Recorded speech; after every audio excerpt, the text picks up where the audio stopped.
عمر ابن سعد جب اہل حرم کا اسیر قافلہ لے کر کوفے پہنچا تو اس نے ابن زیاد کو یہ خبر قاصد کے ذریعے پہنچائی کہ حسین قتل ہو گئے، تجھے مبارک ہو۔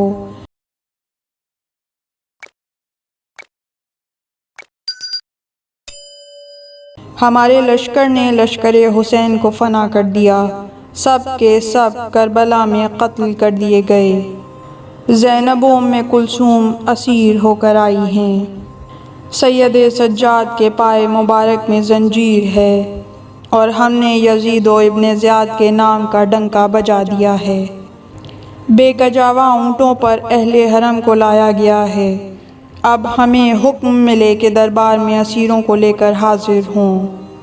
جب عمر ابن سعد ملعون کا قاصد اس کا پیغام لے کر داخل دربار ابن زیاد ہوا تو اس مردود نے حکم دیا کہ طبل فتح و ظفر بجائے جائیں، اور یہ حکم جاری کیا کہ کوئی شخص آلات حرب و جنگ لے کر گھر سے باہر نہ نکلے، اور اہل حرم کو برہنہ سر داخل دربار کیا جائے۔ صاحب کتاب الریاض لکھتے ہیں کہ شہر بھر میں خوشیاں منائی گئیں، دربار آراستہ کیے گئے اور تماشائی کوفے کے گلی کوچوں میں جمع ہو گئے۔ کوٹھوں اور چھتوں پر عورتیں موجود تھیں کہ آل رسول کا تماشا دیکھیں، لیکن جب زنان کوفہ نے سنا کہ حسین قتل ہو گئے، وا حسینہ کی صدائیں بلند ہو گئیں۔ صاحب روضۃ الشہداء لکھتے ہیں کہ اسی اثنا میں خولی بے دین لعین پہنچا۔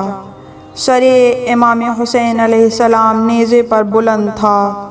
وہ ملعون جب اس نیزے کو لیے ہوئے تھے، اس وقت جناب زینب سلام اللہ علیہا نے سر امام حسین پر نظر ڈالی، سوز قلب کے ساتھ فرمایا: اے برادر جان، برابر تمہارا سر نیزے پر ہے اور میرا سر کھلا ہوا ہے، اور اے بھائی جان، یہ وہ کوفہ ہے کہ جہاں زینب شہزادی کہلاتی تھی۔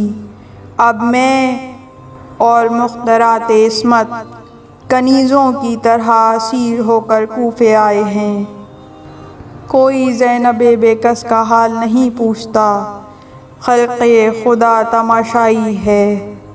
اس وقت اہل بیت کی پریشانی حد سے زیادہ بڑھ گئی کہ جب عمر ابن سعد ملعون نے حکم دیا کہ سروں کو ترتیب وار لے جائیں، آگے آگے سر امام حسین علیہ السلام اور اس کے پیچھے شہدائے کربلا کے سرہائے مبارکہ ہوں۔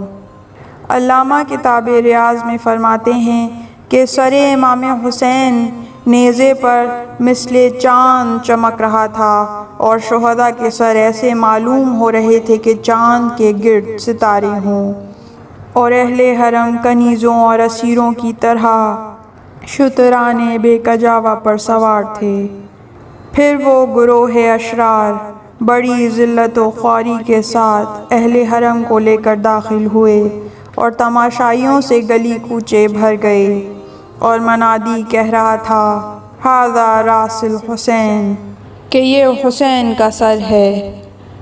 لوگوں نے سر امام حسین علیہ السلام کے گرد ہجوم کر لیا تھا، اور جب لوگوں کی نگاہیں اسیروں کے قافلے پر پڑیں تو زنان و مردان کوفہ ان کے حال زار پر رونے لگے۔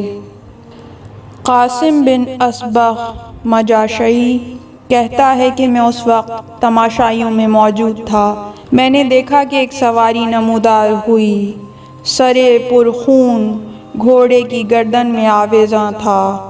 وہ سر کسی جوان کا معلوم ہو رہا تھا۔ وہ سوار کہ جس کے گھوڑے کی گردن میں سر پاک تھا، کبھی گھوڑے کو دوڑاتا، کبھی گھوڑے کو اس کے پیروں کے بل اٹھاتا، تو سر مبارک بھی کبھی زمین پر لگتا اور کبھی بلند ہوتا۔ پھر معلوم ہوا کہ وہ حضرت عباس ابن علی کا سر مبارک ہے۔ اس وقت ابن زیاد ملعون کو مطلع کیا گیا کہ ہجوم بہت زیادہ ہے، اہل حرم کی حفاظت کے لیے اپنی سپاہ بھیجے، ایسا نہ ہو کہ لوگ اہل حرم کے قافلے کو آزاد کرا لیں۔ یہ بھی ایک معتبر خبر ہے اور موثق روایت ہے کہ جب حضرت علی ابن ابی طالب علیہ السلام نے شہادت پائی تو آپ نے اپنی بیٹی سیدہ زینب سلام اللہ علیہا سے فرمایا تھا کہ اے زینب، تو ایک دن کوفے میں اسیر ہوگی، اس وقت صبر کرنا۔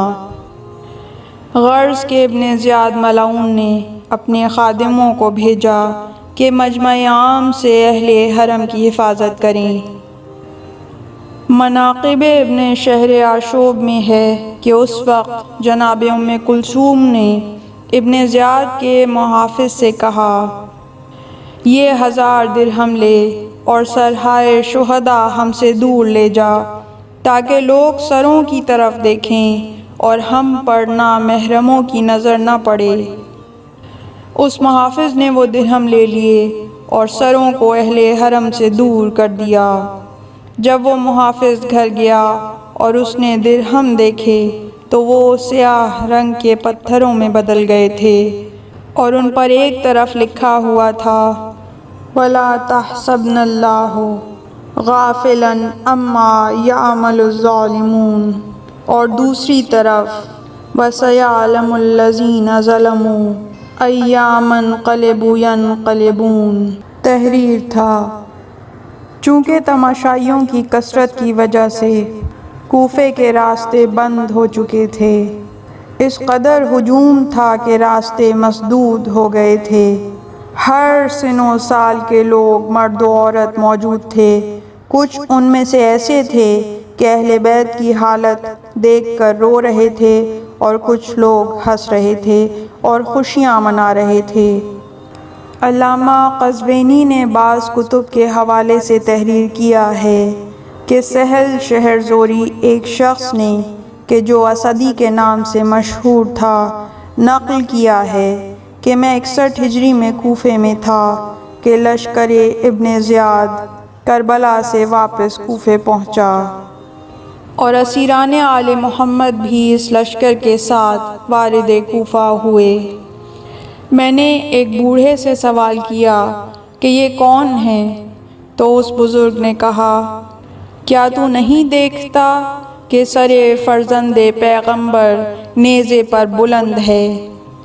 پھر اس نے اہل حرم خواتین کا تعارف کرایا اور کہا کہ یہ بیمار جو سالار قافلہ ہے طوق و زنجیر میں گرفتار ہے، یہ علی ابن الحسین ہیں۔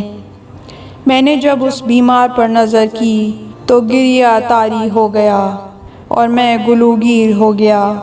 ایک اونٹ پر زینب خاتون اور سکینہ بنت الحسین سوار تھیں۔ جناب زینب نے فرمایا کہ اے اہل کوفہ، اپنی آنکھیں بند کر لو، ہم آل رسول ہیں، ہم نبی زادیاں ہیں۔ علامہ کتاب ریاض میں لکھتے ہیں، کوفے کے بازار میں کوٹھوں اور چھتوں پر عورتیں بیٹھی ہوئی اسیران کربلا کا تماشا دیکھ رہی تھیں۔